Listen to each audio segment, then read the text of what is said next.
14장 8절로 18절 말씀 함께 교독합니다.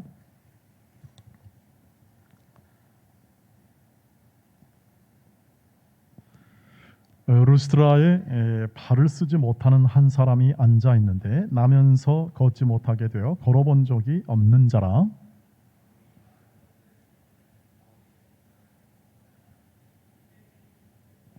큰 소리로 이르되 내 발로 바로 일어서라 하니 그 사람이 일어나 걷는지라.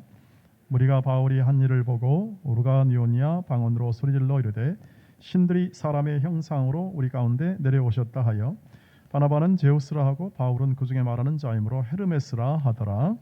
시외 제우스 신당의 제사장이 소와 화원들을 가지고 대문 앞에 와서 무리와 함께 제사하고자 하니 두 사도 바나바와 바울이 듣고 옷을 찢고 무리 가운데 뛰어 들어가서 소리질러 이르되 여러분이여 어찌하여 이러한 일을 하느냐. 우리도 여러분과 같은 성정을 가진 사람이라. 여러분에게 복음을 전하는 것은 이런 헛된 일을 버리고 천지와 바다와 그 가운데 만물을 지으시고 살아계신 하나님께 돌아오게 함이라. 하나님이 지나간 세대에는 모든 민족으로 자기들의 길들을 가게 방임하셨으니 그러나 자기를 증언하지 아니한 것이 아니니 곧 여러분에게 하늘로부터 비를 내리시며 결실기를 주시는 선한 일을 하사 음식과 기쁨으로 여러분의 마음에 만족하게 하셨느니라 하고 같이 씁니다. 이렇게 말하여 겨우 무리를 말려 자기들에게 제사를 못하게 하니라. 아멘. 네, 여기까지 읽었습니다. 오늘의 이 사건을 보면 기적의 사건이 일어납니다. 그 기적의 사건은 나면서부터 걸어본 적이 없는 사람이 일어나는 기적적인 역사가 일어나게 되죠. 이런 기적을 우리가 확인하게 되는데 기적이 우리 눈에는 확인되지만 그 당시 사람들에게는 이렇게 비쳤던 것 같습니다. 야, 우리가 섬기던 제우스 신, 여러분 그리스 신화의 제우스 알죠? 그 제우스 신의 사람으로 나타나는 모양이다. 신이 아닌 한 어떻게 저렇게 나면서부터 앉은 사람을 고쳐낼 수 있겠냐 해서 사람들이 놀랐습니다. 그리고 해석을 했습니다. 저 바나바는 제우스 신이고 원래 그 다음에 말을 한 사람이 헤르메스니까 이 바울이 말을 했으니까 바울은 헤르메스 신이다. 그래가지고 소와 모든 꽃들을 동원해가지고 제사를 하려고 했습니다. 섬기는 거죠. 숭배하는 것이고 제사를 지내서 그 제우스와 헤르메스 신을 섬기는 일을 이 바울과 바나바를 뒤에서 하자니까 바나바 바울이 깜짝 놀랐습니다. 벌쩍 뛰면서 우리도 똑같은 성정을 가진 사람이다 하면서 진리의 말씀을 전하죠. 하나님께서 이 천지 만물을 창조하시고 비를 주시고 또 너희에게 결실기를 주신다 하는 이런 진리를 말하게 되는 이 과정이 오늘 본문 안에 실려 있는 것을 볼 수 있습니다. 못하게 말렸습니다. 그들이 오해한 부분에 대하여 이렇게 바른 영적 지식을 제공함으로 그들을 설득했던 장면이 나그래서 제사가 이제 안 되게 됩니다. 여러분 이게 어떤 의미를 가질까요? 저와 여러분이 살아가는 삶 속에서 어떤 의미를 가질까요? 여러분 이제 좀 제 설교를 들으니까 조금 이제 도입과 그 다음에 제가 하려는 말이 좀 이해가 되십니까?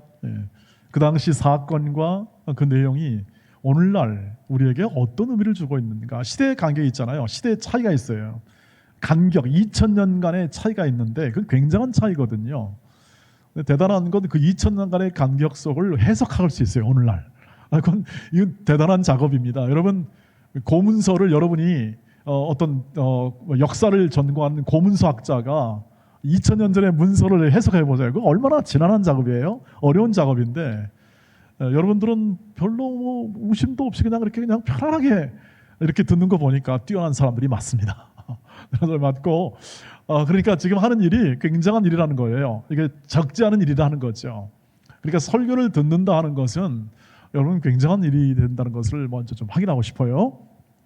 왜냐하면 2000년 전의 문서, 이 책이잖아요.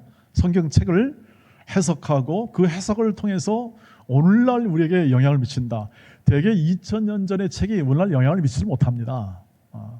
그 어느 책이 몇백 년 전에 책이 영향을 미치나요? 다 골동품이지. 책이라는 건 그래요. 그 시대에나 영향을 미치고, 고전 같은 경우는 그나마 조금 인간을 좀 이해하기 위해서 좀 많이 일으키고 영향을 주긴 하는데, 뭐 그 인간이 그 인간이죠. 하나님의 관점에서 보면 그 인간이 그 인간이고, 아무리 위대해도 하나님의 이 관점에서 보면 다 한자로 이런 말이 있어요. 소 50보로 100보라. 50보 100보 도끼인 객긴이라는 뜻입니다. 큰 차이가 없다는 것인데요. 다만 오늘 이 말씀이 2000년 전에 있는 말씀이 오늘날 이 해석이 된다는 것, 그 다음에 영향을 미치고 우리의 삶에서 이렇게 힘을 발휘하는 것은 뭐냐면, 성령께서 이 말씀을 어떻게 합니까? 우리 마음 가운데 적용시키기 때문에 그렇습니다. 이건 뭐 세상에 모르죠. 사람들이 모르는 부분이고 이해할 수도 없는 부분입니다. 자, 그러면 어떤 이 영향을 줄까요? 그들이 증언했던 이 바나바와 바울이 똑같은 사람인데 왜 이러냐? 이것을 얘기하면서 오늘날 이 하나님이 어떤 우리에게 존재로 다가오는 거고, 하나님이 하시는 일이 뭔가를 우리에게 알려주는 거죠. 이들이 그 근본적으로 이 바나바와 바울이 전하려고 했던 근본적인 것을 설명하게끔 되는 겁니다. 이런 사건을 통해서 바나바와 바울이 뭘 얘기하고자 했냐는 거죠. 정말 하고자 했던 게 뭔가를 오늘 이 말씀을 통해서 분명히 밝혀줘요. 그게 오늘날에도 우리에게 영향을 미칩니다. 그게 뭔가요? 15절 보세요. 15절 보시면 이런 말이 나옵니다. 이르되 여러분이요 어찌하여 이러한 일을 하느냐? 우리도 여러분과 같은 성령을 가진 사람이라 여러분에게 복음을 전하는 것은, 이들 하는 일이 복음 전하는 것인데, 이런 헛된 일을 버리고 천지와 바다와 그 가운데 만물을 지으시고 천지를 창조하시고 지금도 살아계신 하나님께 돌아오게 하려 합니다. 이렇게 얘기합니다. 살아계신 하나님께 돌아오게 하기 위해서 우리가 이런 일을 하는 거지, 우리가 좀 제사 받거나 이런 헛된 일을 위해서 하는 것이 아니다. 이것도 버려야 된다 얘기하죠. 여러분, 이들이 한 일이 왜 이렇게 헛된 일입니까? 지금 하는 게 결국 성경에서 보면 우상 숭배다 이렇게 얘기하는데, 왜 이런 제우스 신이나 헤르메스 신을 섬기던 이 그리스 신들을 섬기는 게 또 이런 일과 같은 비슷한 일을 하는 게 다 헛된 일이냐 하는 것에 대해서 먼저 이해를 해야 되는 거죠. 근본적으로 이런 일을 하는 것은 어디로부터 오냐면, 내 소원과 만족을 얻기 위하여 이런 일을 행하기 때문에 그렇습니다. 내 소원과 만족, 이라는 거죠. 사람이 소원하는 게 뭘까요? 많이 가져서, 높게 올라가서, 남보다 더 강해져 가지고 내 만족을 추구하는 겁니다. 여러분, 그렇잖아요. 세상에서 지금 하는 일들이 그렇습니다. 열심히 왜 공부해? 열심히 왜 준비하지? 좋은 대학 가기 위해서요. 좋은 대학 가서 어떻게 하지? 좋은 직장 잡죠. 좋은 직장 잡으면 뭐하지? 그러면 아내와 남편은 좋은 결혼식해서 좋은 가정을 꾸리고 그렇게 해서 행복하죠. 이게 이제 세상의 답변입니다. 이 이상 답변을 얻을 수 있나요? 세상에서. 그러니까 자기 소원입니다. 자기가 좀 행복하고 만족스럽게 살기 위하여 이 모든 일을 하는 것이죠. 그 너머의 일들은 파악이 안 되는 거예요. 세상이 가지는 인식 가운데 그 너머의 일들은 파악이 안 돼요. 그 말은 뭐냐면 방향을 모르고 살고 있다는 뜻입니다. 세상에 있는 삶이 그런 삶이라는 것을 여러분 아시잖아요. 방향이 없잖아요. 왜 사냐 그러면 그걸 왜 물어 그러잖아요. 그걸 왜 물어? 네가 알아? 내가 알아? 왜 모르는데 그걸 묻냐 이거죠. 그런 건 그냥 질문이라고 하지 않습니다. 그런 질문을 아예 하고 싶지는 않습니다.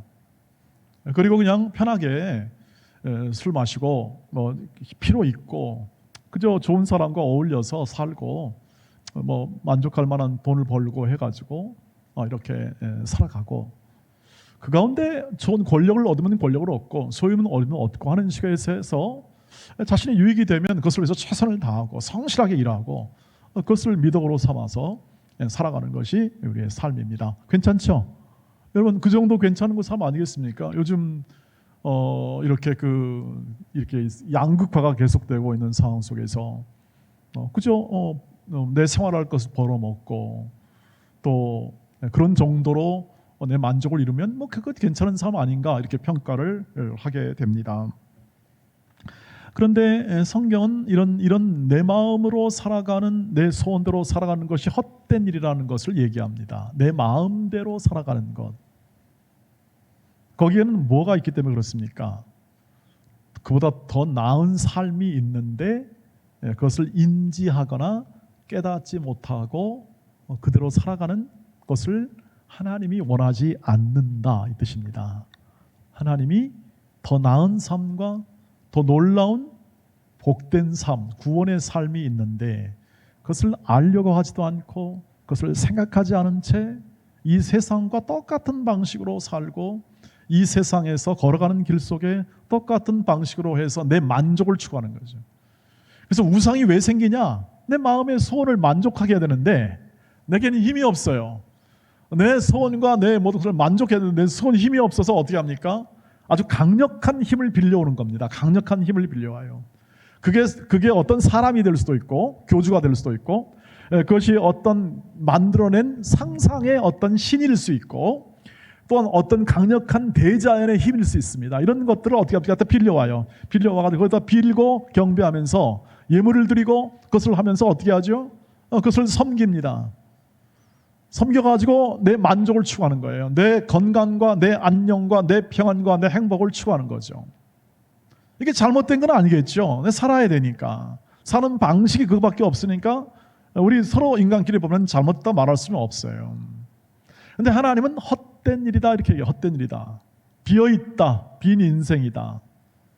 열매가 없다 이 뜻입니다. 열매가 없다는 것은 우리가 죽어서 가져갈 게 없고 살아봤더니 남는 게 없더라 이 뜻입니다. 제가 이걸 발견하고 저도 깜짝 놀랐습니다. 우리 모두는 거의 모두 그렇습니다. 우리에게 남는 게 없어요. 남는 게. 살아본 사람들이 증언입니다. 이 세상을 살아봤더니 세상과 똑같이 살아봤더니 남는 게 없더라. 너무 억울해하지 마세요. 지금 없는 것 때문에 너무 억울해하지 마세요. 어차피 남는 게 없습니다. 남는 건 뭐냐? 말씀대로 행한 것만 남는다. 기독교 안에서는 말씀대로 행한 것만 남는다. 하나님을 믿고 하나님이 계신다는 것을 인정하면은 하나님이 남습니다. 여러분 의식과 우리 생각에 하나님이 남아요. 하나님은 계시구나. 하나님이 계셔서 나를 인도하시는구나. 내 손을 붙잡는구나. 그래서 제가 임종을 많이 보잖아요. 임종. 장례 가기도 하고 하면서 장례를 치료하면서 지난주도 장례를 인도했는데 기본적으로 이 장례를 치르다 보면은 꼭 느끼는 점이 그거예요. 이분이 뭘 남겼나. 많이 살든 오래 적게 살든 이분이 뭘 남겼나를 생각하게 되고 그것을 따지다 보면은 아무것도 발견할 수가 없어요. 그런데 남아있는 것을 확인해 본다면 하나님은 영원히 살아계시기 때문에 하나님은 남아 계셔요. 우리는 이 의식은 완전히 이제 이런 의식은 없어질 거예요. 똑같은 지금 같은 의식은 없어지게 되고 또 다른 어떤 하나님이 말씀하신 그 내용이 있을 거예요. 잠자는 것처럼 하나님의 품에 안긴 것처럼 이런 성경 안에 나와 있는 우리가 다 상상할 수는 없지만 하나님이 계신 것과 그 하나님이 우리와 함께 하시는 것에 대한 분명한 것만 남게 되는 거죠. 그러니까 이들이 지금 마음의 소원을 가지고 계속 이렇게 추구했던 모든 것들이 이제 다른 힘을 빌려서 우상, 그리스 신이든지 제우스 신이든지 헤르메스 신을 섬기게 되고 이런 일의 결과 응답할 수 없는 우상들. 우상의 특징은 응답이 없어요. 그냥 내 마음의 소원만 비는 거죠. 응답 없는 비인격적 존재의 마음을 두고 내 의사 결정권을 거기에 맡기는 것은 헛된 일이라 이 뜻입니다. 여러분의 인생과 여러분의 삶이 하나님의 손에 있는데 하나님의 이끄심 안에 있는데 내 마음과 내 뜻대로 살아 다른 것에게 이런 것들을 허락하는 것은 결정을 허락하는 것은 그건 하나님 자녀의 이 인격에 맞지 않아요. 저와 여러분이 걸어가는 길 속에 하나님의 자녀의 삶에 그 합당한 인격에 맞지 않는다 이 뜻입니다. 그러니까 세상의 삶은 뭐냐 하면 더러운 게 더러운 건지 모르는 겁니다. 우상을 섬기는 건 더러운 거예요. 더러운 거. 그러니까 점을 보거나 여러분 길이를 택하는 거 있죠. 점을 본다는 이것도 다 뭔가 내 의사 결정권을 그런 점 치는 것에 의해서 맡겨두는 거예요. 우리는 그런 존재가 아니에요. 그 정도로 삶을 허비할 존재가 아니라는 뜻입니다. 그래서 그 더러운 거예요. 하나님 앞에서 더러운 거예요. 여러분 제 설교를 들을 때 이게 제가 이렇게 좀 격한 표현을 쓰잖아요. 더럽다 했을 때 이게 우리가 서로 인간과 인간끼리 비교해서 더러운 뜻이 아닙니다. 해석은 영적이라고 그러잖아요. 그것은 뭐냐면 영적의 뜻은 하나님 앞에서 해석하는 겁니다. 모든 걸. 굉장한 차이가 있어요. 이제 점점 그것을 제가 얘기할게요. 계속. 하나님 앞에서 해석해 보면은 정직이라는 게 뭐냐 하는 것도 해석이 달라져요. 정직. 바른 삶인데 그 바른 삶이 뭔 삶이냐? 순종하는 삶이 바른 삶인데 우리는 거짓말 안 하는 게 정직하다는 표현을 쓰잖아요. 이 세상에서 사회 일적으로 통용되는 언어예요. 성경의 영적 해석은 뭐냐면 그래서 헛된 일이라는 것은 뭐냐면 저 사람 헛된 거야 그러면 저 사람은 반발하죠. 왜냐하면 내가 너보다 잘 살는다. 돈 많고 학벌 좋은데 네가 뭔 일이냐 이렇게 하면서 이렇게 당장 얘기할 거예요. 그것이 세상의 방식이기 때문에 그렇게 나갔다는 수밖에 없는 건데 헛된 일이라는 것은 바로 이 하나님의 관점에서 보면 인격적인 존재로 스스로 결정하고 살아야 할 하나님의 거룩한 자녀가 헛된 것에 이 비인격적 존재, 응답할 수 없고 우리가 말할 수 없는 비인격적인 신들 있잖아요. 그리스 신들. 이런 것과 대고 어떻게 합니까? 내 인생을 맡기는 거예요. 내 인생의 소원을 비는 게 그게 합당하냐 이거죠. 그렇지 않다. 그것은 하나님의 자녀로서 자기를 비하하는 행동이고 그것은 자유의지를 가지고 마음껏 사랑하고 마음껏 섬기며 살게 하신 구원하신 하나님의 의사에 전혀 반대되는 그러한 삶이다 하는 것을 오늘 얘기를 하는 거예요. 헛된 일을 버리고 그리고 뭐 하라고요? 하나님께로 돌아오게 하기 위하다. 집 나간 탕자 있잖아요. 집 나간 탕자. 그게 바로 인간의 실존적인 삶을 의미해요. 아버지의 품을 떠나 어떻게 하죠? 내 원과 내 마음에 소원하는 대로 쾌락을 쫓아가는 건데 뭐 쾌락을 쫓아간다는 그런 뭐 이렇게 그런 표현보다 사실은 지 마음대로 가는 거예요. 지 마음에 이끌리는 대로 이게 좋아 보이겠다 하는 거죠. 그랬을 때 어떻게 합니까? 그의 삶이 집 나가면 무슨 고생? 여러분 집 나가면 무슨 고생? 개고생. 알죠? 집 나간 수 있어요? 집 나간 경험 있는 사람들은 알 거예요. 우리도 집 나가봤죠? 군대 가는 게 집 나가는 거 아니겠어요? 군대는 집 나가는 거고 열받아서 잠시 뭐 나한테 해준 것도 없는 부모님 그냥 가면서 그냥 이렇게 나가는 것도 집 나가는 거죠. 예컨대. 근데 그게 인간의 실존이라고 그랬어요. 이 피조물, 하나님이 만든 피조물이 하나님의 사랑과 그 하나님 말씀에 순종함으로 복을 누려야 할 텐데 그 하나님 아버지 집에서 그것을 떠난단 말이죠. 떠나 있다 이게 뭐죠? 집 나갔다.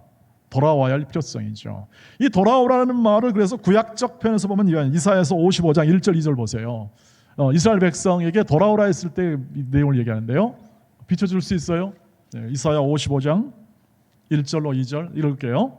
오라 너희 모든 목마른 자들아 물러 나오라 돈 없는 자도 오라 너희는 와서 사 먹되 돈 없이 값없이 와서 포도주와 젖을 사라 너희가 어찌하여 양식이 아닌 것을 위하여 은을 달아주며 배부르지 하지 못할 것을 위하여 수고하느냐 내게 듣고 들을지어다 그리하면 너희가 좋은 것을 먹을 것이며 너희 자신들이 기름진 것으로 즐거움을 얻으리라 이렇게 되어 있어요.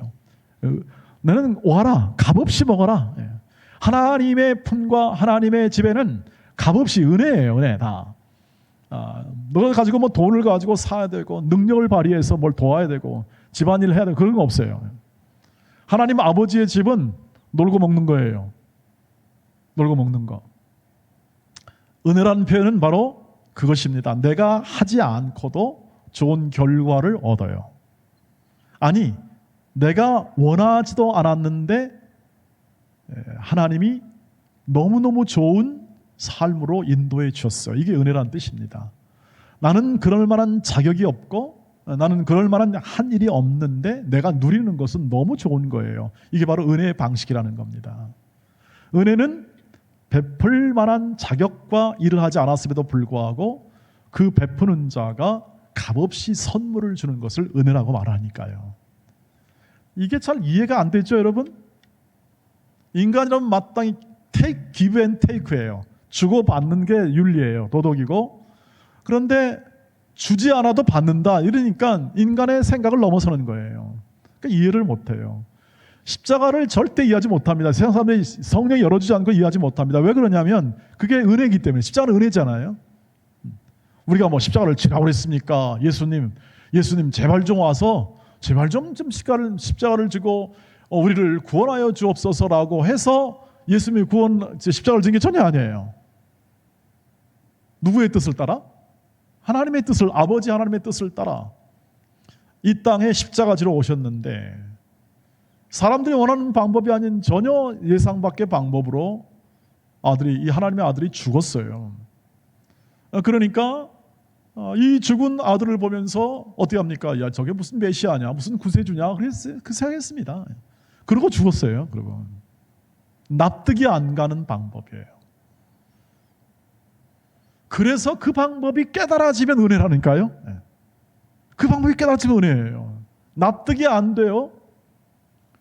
그렇게 죽으셨답니다. 근데 알고 봤더니 하나님이 그렇게 죽이셨답니다. 예수를 죽여서 어떻게 합니까? 우리 죄를 없앴답니다. 이게 말이나 되는가? 왜 이렇게 하셨어요, 하나님? 네가 어떻게 아니 내 뜻을? 우린 몰랐습니다. 전혀 몰랐습니다. 근데 요즘은 좀 아시죠? 그게 은혜라니까요. 그게 은혜예요. 요즘 좀 알잖아요. 맞아. 하나님이 그랬어. 그게 믿어져. 마음이 믿어지고 확신이 돼요. 여러분 찬양할 때 그 마음에 고백하지요? 고백이 되더라고요. 그것은 뭐냐면 그 은혜가 역사한다는 뜻입니다. 하나님의 은혜의 방식이 역사해서 성령을 통해 역사해서 내가 좀 깨달아지게 되고 그것을 인정하게 되고 고백해야 되는 거예요. 그러니까 이제 가늠해 볼 수 있어요. 여러분이 지금 이 신앙생활을 걸어가서 앞으로 끝에 가서는 어떤 고백이 나올까요? 모르겠어요. 어떤 고백이 나올지. 그러나 이 고백만큼은 누구나 하게 돼요. 하나님만이 홀로 영광을 받으실 천지 창조의 하나님이시며 우리와 늘 동행하시는 은혜의 하나님이시다 하는 것은 딱 고백해요. 마지막으로. 끝까지 고백합니다. 여러분 그 고백이 엄청난 고백인 줄 아시죠? 세상에 납득하지 못하는 고백이고 여러분들은 그 고백을 쉽게 할 수 없어요. 그러니까 여러분 믿는다, 저와 여러분이 믿는다라고 말했을 때 돌아오는 게 믿는다 뜻이잖아요. 이건 굉장한 일입니다. 우리가 믿음의 가치나 믿음의 내용을 배우기는 하지만 그 믿음이 가지는 의미를 굉장히 축소하고 납득이 안 되니까 이해하지 못한 채 그냥 그렇게 그만 이해한 다음에 그 다음에 어떻게 합니까?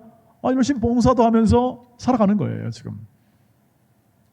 우리가 걸어갈 길 속에 그래서 하나님이 요구하는 건 뭐냐면 너희는 사랑 가운데 행하며 하나님의 사랑을 이해하라 뜻입니다. 사랑을 알아라.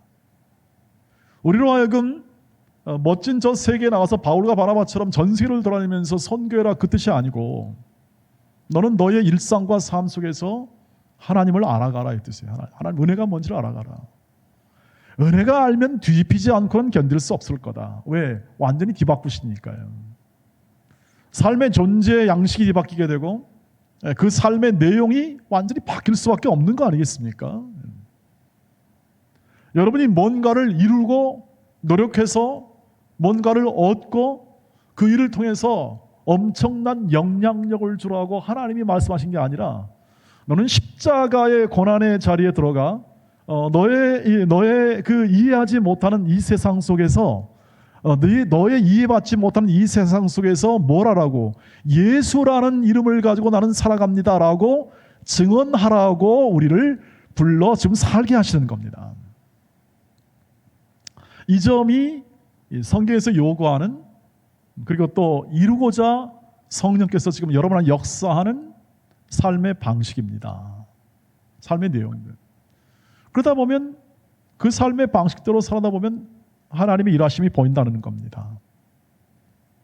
그러니까 여러분도 어떤 고난을 이겨냈을 때 가장 크죠.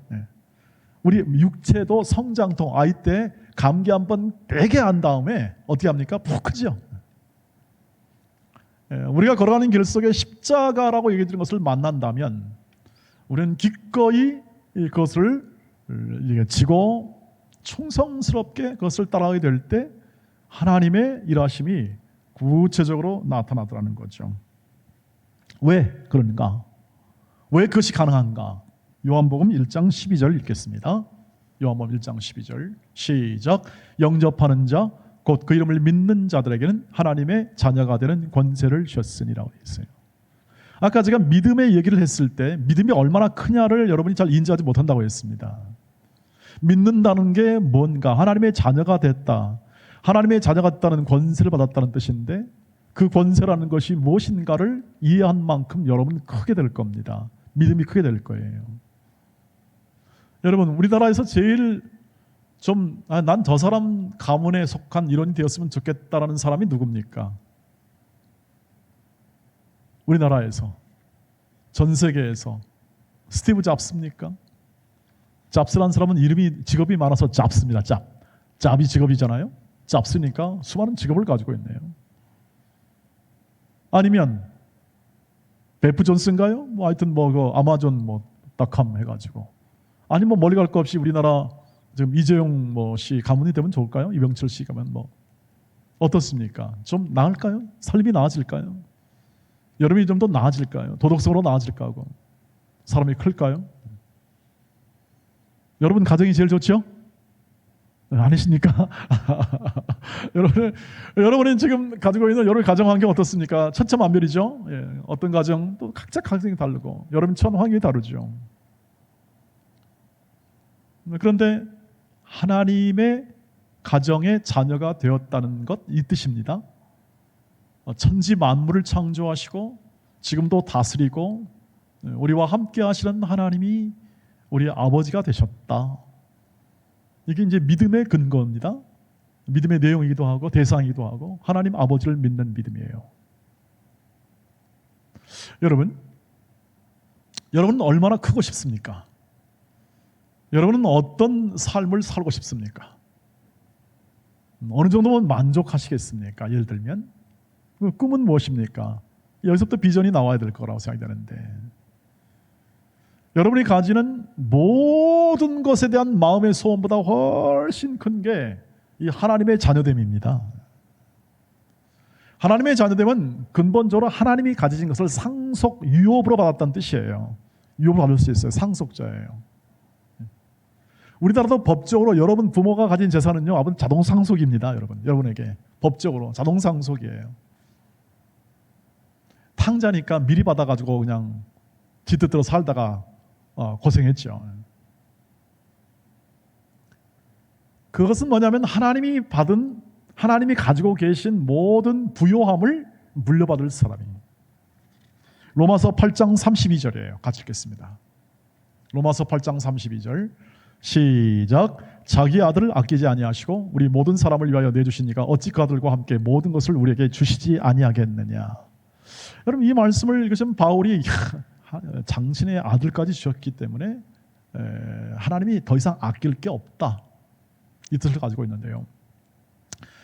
제가 그래서 생각했어요. 우리 청년들 보면 뭔가를 좀 사주고 싶다 그런 마음이 들었는데 최근에 그런 마음이 들었어요. 뭔가를 빵도 사주고 콜라도 사주고 싶다. 이 마음이 괜찮죠, 여러분? 안 드실래요?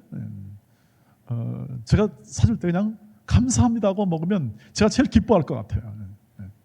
그게 이제 은혜라는 것이고 또 함께 나누고 싶은 마음이 있는데 제가 그래서 생각했어요. 야, 하나님은 얼마나 우리에게 주시고 싶까? 하나님은 그 많은 자원과 이 만물을 창조하신 그 크신 은혜로 우리에게 주고도 한다.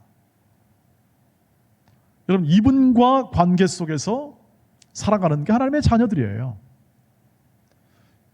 그 크기를 이해하라는 거예요. 사도 바울이 교회에서 계속 기도한 게 뭐냐면 그거예요. 이 크기가 얼마인 것을 이 사람들이 알게 하옵소서.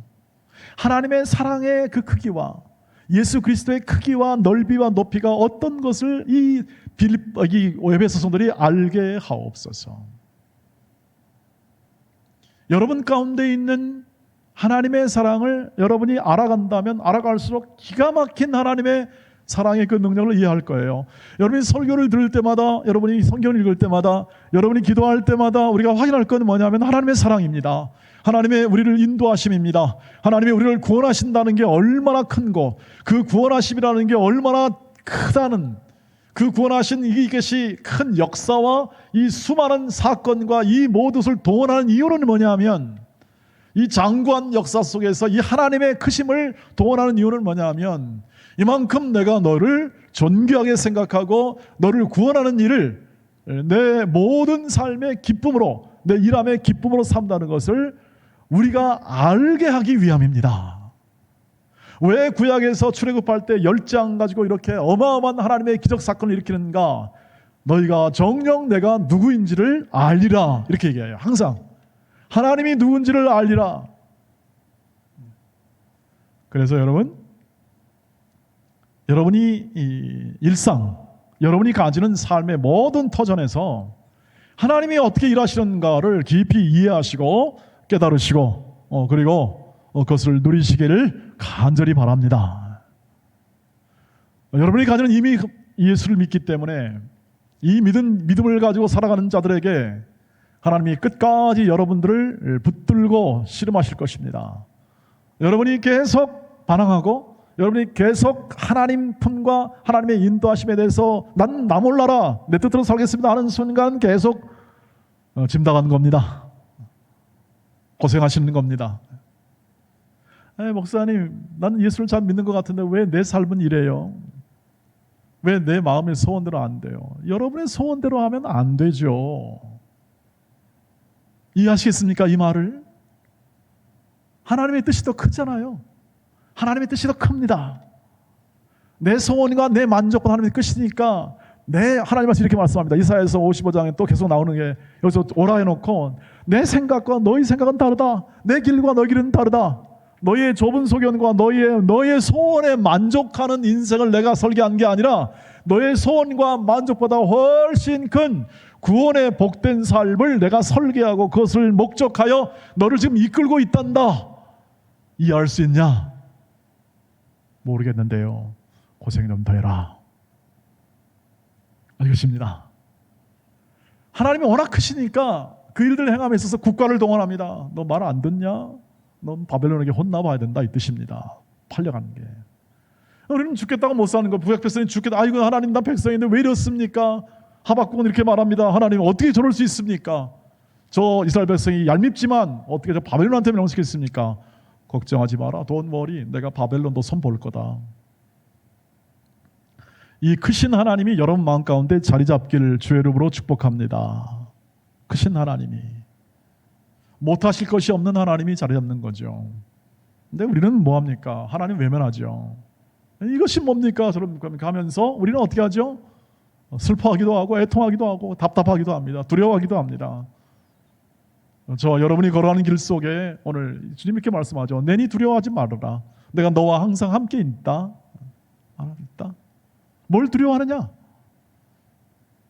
너의 인생과 삶 가운데 내가 너와 함께하는데 뭐가 두려웠냐, 이 뜻입니다. 그게 우리 신앙입니다.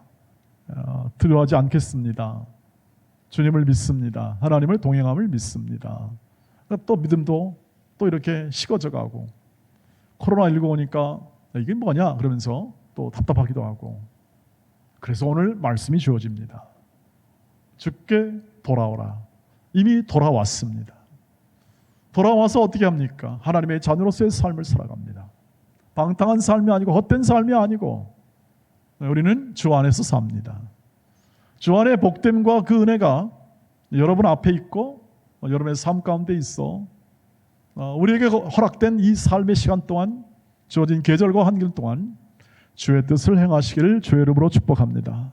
주의 뜻을 행하십시오. 그래서 성경은 사랑하라, 용서해라, 관용해라, 성실해라, 이것이 얘기합니다. 이래서 주의 뜻을 이루기 위하여 그렇습니다. 너 이거 못하면 멍청이 같은 놈이다, 이거 규정하기 위해서 이렇게 말씀하시는 게 아니라 신약에 나와 있는 윤리와 모든 내용들 있잖아요. 잘해라 못해라 뭐 하는 것들은 전부 다 뭐냐면 여러분이 마땅히 그런 인생을 살아서 존귀한 하나님의 자녀의 성품과 그리고 풍성한 인격을 구축하고 그리고 너의 인생 가운데 잘 살든 못하든 아프든 어떻든 하나님이 다스리는 인생 가운데 너의 존재가 하나님의 손에 붙잡힌 바 된 인생을 증언하는 것이기 때문에 하나님이 그 길로 여러분들을 꼭 붙잡고 열심으로 일하시고 지금도 이 코로나 안에서 그렇게 일하시고 계십니다. 제가 늘 하는 말이 그렇지 않습니까? 여러분 이 청년과 시절 때 하나님 말씀을 듣고 하나님과 동행하는 것은 복 중의 복입니다. 그것을 이해하십니까? 했을 때 고개를 끄덕이는 사람은 몇 사람이 안 되고 어떻게 합니까? 글쎄요 라고 말씀하기도 하고 그러면 좋겠어요 라는 분도 계시고 그렇은 것 같습니다. 더 가봅시다. 더 길을 가봅시다. 하나님과 동행하는 삶의 길을 더 같이 가보고 납득이 안 됐다면 납득할 그런 기회를 하나님이 주신다 했으니까 그 길 속에서 행하는데 이 주어진 시간, 여러분이 지금 이 청년에 주어진 시간, 제게 주어진 시간들이 있는데 그 시간들 속에서 하나님의 일하심을 눈을 크게 뜨고 바라보시길 바랍니다. 여러분 직장 있죠? 그 안에 일하십니다. 필연적으로 일하실 수밖에 없습니다. 왜? 하나님의 허락하신 직장이라면 그것을 통해서 여러분을 구원하시니까요. 여러분을 구원받는 인생을 살게 하시니까요. 삶 아니겠습니까? 삶. 우리의 삶입니다. 믿음이란 우리의 개념 속에 있는 게 아니고 뭐 이상의 꿈이다, 뭐 소망이다 그런 개념 속에 있는 게 아니고 우리의 이 기독교적인 삶은 우리의 생활이 우리의 현실의 이 생활 가운데 하나님의 일하심을 인지하고 깨닫고 그것을 누리며 그것을 붙잡고 분투하며 살아가는 거죠. 그러니 성실하는 거죠. 성실할 수밖에 없는 이유는 그 하나님의 일하심을 보고 싶으니까. 하나님께서 나를 통하여 일하시는데 희한한 일도 벌어지네. 나를 통하여 역사하는데 정말 놀라운 일이 벌어지네. 앉은 사람도 일어나네. 실제로 그렇습니다. 전도에 나가보면 그런 현상이 나타나요. 우리는 놀랐습니다. 근데 우리의 삶의 터전에 오니까 잘 안 일어나.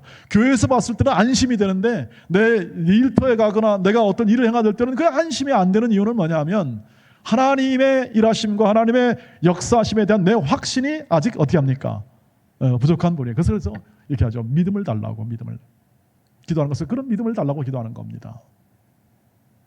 저와 여러분이 걸어가는 길 속에 오늘도 이 하나님께서 돌아오게 하는 대로 그 하는 역사하심이 충만할 겁니다.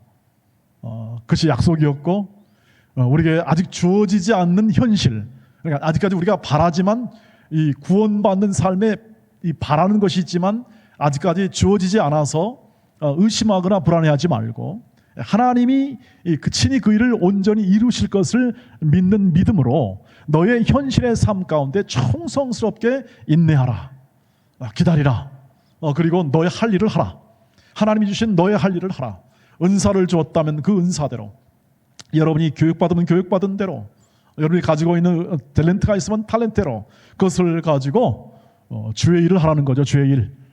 여러분이 가지는 직업이 주의 일입니다. 그래서 주님이 주신 일이기 때문에 주의 일이고 그것을 가지고 분투하고 힘쓰며 기도하고 그것을 이루어 그것을 통하여 이루시는 하나님의 뜻에 순종하여 살아가라. 그러면 여러분의 현실과 여러분이 가지고 있는 마음의 이상이 결합되고 그것이 현실로 나타난 내용을 체험하게 될 줄 믿습니다. 오늘 요한복음 15장 7절 말씀 한번 읽고 마치겠습니다. 요한 7장 시작. 너희가 내 안에 거하고 내 말이 너희 안에 거하면 무엇이든지 원하는 대로 구하라. 그리하면 이루리라. 할렐루야. 아멘. 그렇죠? 그분 안에 거하면 다 이룬다. 그럼 우리가 원하는 대로 다 준다 그 뜻이 아니라 주님과의 관계가 친밀하면 주께서는 모든 것을 주시는 그 마음의 그 사랑이 그 마음 가운데 전달될 것이다 이 뜻입니다. 원하는 대로 구하라. 여러분 그렇습니다. 저도 제가 사랑하는 아들이나 또 우리 청년들에게 원하는 것은 다 주고 싶다 그런 마음이 있어요. 원하는 것은 다 주고 싶다. 그것이 틀림없이 있습니다. 그런데 분별의 부분 영역이 남아 있기는 하지만 주님께서 이 뜻입니다. 너희가 내 안에 가고 내 말이라, 즉 말씀으로 순종하고 너희가 주와 동행하는 인생을 살게 되면 원하는 대로 다 구하라 그러면 다 이룰 것이다. 예수의 마음이 열려있고 예수의 마음이 그 주고자 하는 사랑의 마음으로 가득 차 있어서 지금도 여러분을 붙잡고 계시고 여러분의 인생을 주관하신다는 사실을 인지하고 인정하고 그분을 예배하고 찬송하면 어떻게 합니까? 그 안에서 예수의 마음이 전달될 겁니다. 예수의 그 사랑하심이 풍성하게 드러나게 될 겁니다. 여러분, 가장 아름다운 것은 사랑하는 인생임을 아시죠? 가장 풍성한 인생은 사랑하는 사람들에 둘러싸여서 죽는 게 가장 풍성한 인생입니다. 이 말을 이해하시나요?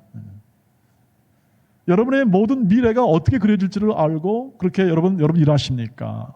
직장도 일하고 공부도 하고 하십니까? 주의 사랑의 삶을 살도록 열심히 일하시기를 바랍니다. 동료들이나 직장동들이나 모든 우리에게 하나님이 맡겨주시고 하나님이 허락하신 사람들과 함께 서로 사랑하는 인생을 잘 살아내는 것, 그것이 가장 큰 인생의 부요함이고 하나님이 우리에게 허락한 사랑의 전파요, 그 사랑이 우리의 삶에서의 현실화 되겠습니다. 그러니 우리가 서로 사랑하는 인생, 말씀의 핵심이죠.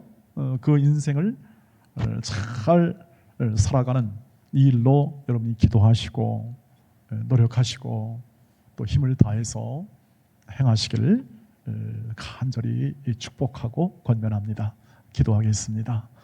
거룩하신 주님, 사도 바울과 바나바가 주께 돌아오는 그 인생들을 위하여 그 고생과 험한 수고를 마다하지 않고 일을 했었습니다.